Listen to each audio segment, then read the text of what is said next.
ಏನು ಹೇಳೋದು ಸರ್, ಮಾತಿದ್ದು ಬರೀ ಒಂದು ಡೈವರ್ಸ್ ಅಷ್ಟೇ. ಇವು ಅಂದರೆ ಇಷ್ಟ ಇಲ್ಲ, ಏನು ಗಂಡ ಹೊಡಿತಾನ ಇದು ಮಾಡ್ತಾನ ಏನು ಹೇಳಲ್ಲ.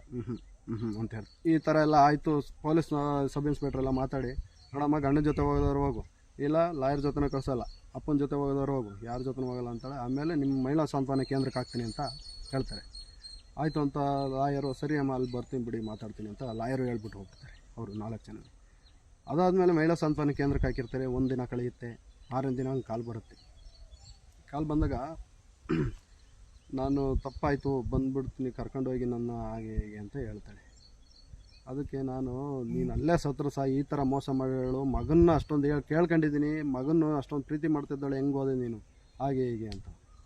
ಅಷ್ಟೊತ್ತಿಗೆ ಆಲ್ರೆಡಿ ಸ್ಟೇಷನಲ್ಲಿದ್ದಾಗಲೇ ನಮಗೊಂದು ವಿಡಿಯೋ ಬಂದಿರುತ್ತೆ.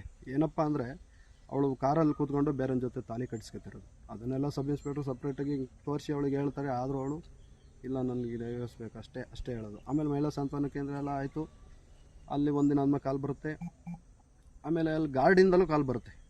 ಮಹಿಳಾ ಸಾಂತ್ವನದಲ್ಲಿರೋ ಗಾರ್ಡು ಫೋನ್ ಮಾಡ್ತಾರೆ. ಏನು ರೀ ಪ್ರಕಾಶ್, ಕರ್ಕೊಂಡು ನೀವು ಈ ಮೊದಲನೇ ಗಂಡನ ಅಂತಾರೆ. ಹೌದು ಅಂತೀನಿ.